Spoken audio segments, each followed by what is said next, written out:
আপনারা দেখছেন বার্তা হরিণঘাটা। হালিশহরের বিশিষ্ট বাচিক শিল্পী প্রভাস বন্দ্যোপাধ্যায়, তার আবৃত্তি শিক্ষা প্রতিষ্ঠানের নাম আবৃত্তায়ন। এই আবৃত্তায়নের হাত ধরে উঠে এসেছে অনেক প্রতিষ্ঠিত শিল্পী, কিন্তু প্রভাস বন্দ্যোপাধ্যায় আজ আর আমাদের মধ্যে নেই। গত 10ই মে তিনি গত হয়েছেন। রেখে গেছেন তার অগণিত ছাত্রছাত্রী, রেখে গেছেন তার লেখায় প্রকাশিত 9টি কবিতা ও শ্রুতিনাটকের বই। বইগুলির মধ্যে রয়েছে অনুভবে রবীন্দ্র নজরুল, কবিতায় জীবজন্তু পশুপক্ষীর জীবন কথা, ছড়ায় কবিতায় ছোটরা, অনুভব হারিয়ে গেছে, অদিতিকে নিয়ে, নির্জন স্বাক্ষর, নষ্ট চাঁদ ঘরে ফেরে, মেঘ বালিকার রূপকথা ও মন নিয়ে খেলা। গতকাল অর্থাৎ 16ই জুন হালিশহর কাশারিপাড়ার বারোয়ারিতলায় তার পরিবারের পক্ষ থেকে এক স্মরণসভার আয়োজন করে। তার অনুগামীরা করে স্মৃতিচারণ, আবৃত্তি, গান, আলোচনা।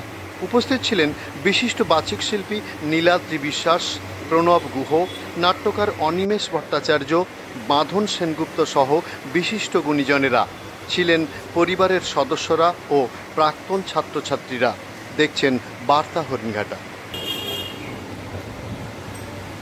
আমি সকল বাবুকে স্মৃতিচারণা করার জন্য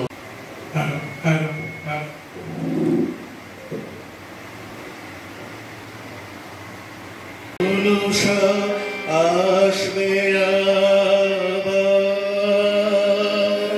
সোনায় রঙিন দিগন্তে কুন্দের দুল শ্রীমন্তে। তার ছোট কবিরা সকলে এখানে আছেন আবৃত্তির মাধ্যমে।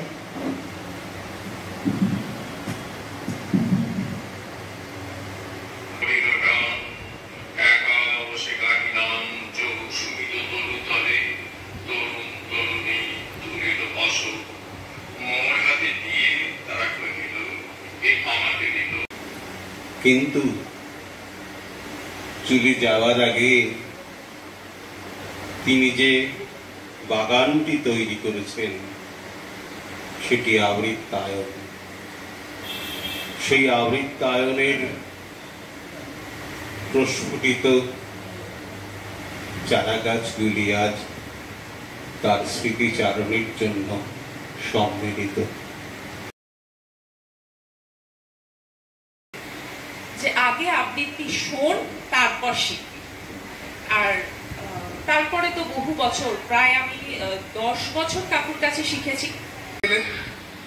এবং প্রভাসদা সূত্র ধরে, প্রভাসদার থ্রু দিয়ে বাদন সেনগুপ্তের সাথে আমার আলাপ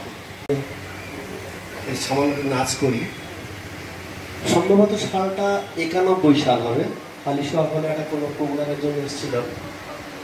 এক ভদ্রলোক বললেন এটাতেই করতে হবে, আমি যেটা দিচ্ছি হলকে সেইটাতেই তুমি করবে। তাই বললাম আমার একেবারেই বক্তা নয়,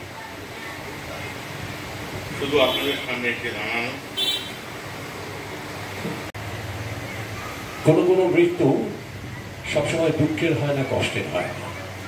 অনেক সময় কোনো কোনো মৃত্যুও সুন্দর হয়। রবীন্দ্রনাথ তার একটি কবিতায় একটা জায়গায় বলছেন, সম্পর্ক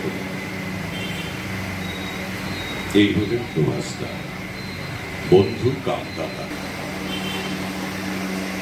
এই প্রতি একসঙ্গে বসে আমার মেয়ে, স্ত্রী সবাই মিলে কবিতা শুনতাম, বলতাম।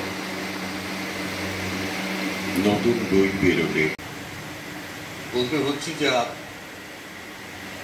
বলা শুরু করলে শেষ হবে।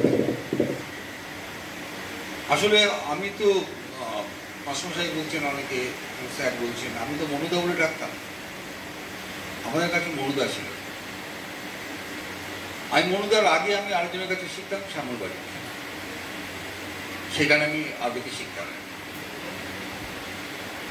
পৌরসভায় আমি অ্যাসেসমেন্ট ডিপার্টমেন্টে চাকরি করতাম। সেখান থেকে আমাকে সরিয়ে নিয়ে আসা হলো অ্যাকাউন্টস ডিপার্টমেন্টে। কোনো কোনো মৃত্যু সবসময় দুঃখের হয় না, কষ্টের হয় না। অনেক সময় কোনো কোনো মৃত্যুও সুন্দর হয়। রবীন্দ্রনাথ তার একটি কবিতায় একটা জায়গায় বলছেন, করেছি এবং সেটা মনুকাকুর প্রশ্রয়। কবিতা সত্যিই আমরা কতটা শিখতে পেরেছি, কতটা বুঝতে পেরেছি, সেই বয়সটাও ঠিক বোঝার মতো বয়স ছিল না। আর মনুকাকু সম্পর্কে কখনো দাঁড়িয়ে এরকম কিছু বলতে হবে মনুকাকু সম্পর্কে, এরকমও আমাদের মনের মধ্যে কিছু ছিল না। শুনেছি দীপক আমার বন্ধু, ওর কাছে শুনেছি মনুকাকু অসুস্থ হয়ে পড়েছে, কিন্তু সে সময় করে সেটা একটু যোগাযোগ করবো, একটু দেখা করবো, সেটা আমার পক্ষে সম্ভব হয়ে ওঠেনি, কারণ আমি অনেক দূরে থাকি এখন। অনেক বেশি প্রাসঙ্গিক আজকের দিনে। আর ঘটনাচক্রে সদররা যে আয়োজন আজকে করেছে, আজকে 16ই জুন আমার বাবার মৃত্যু। রবীন্দ্রনাথ ঠাকুরের যেতে নাথে বিহ কবিতা সংক্ষিপ্ত অংশ।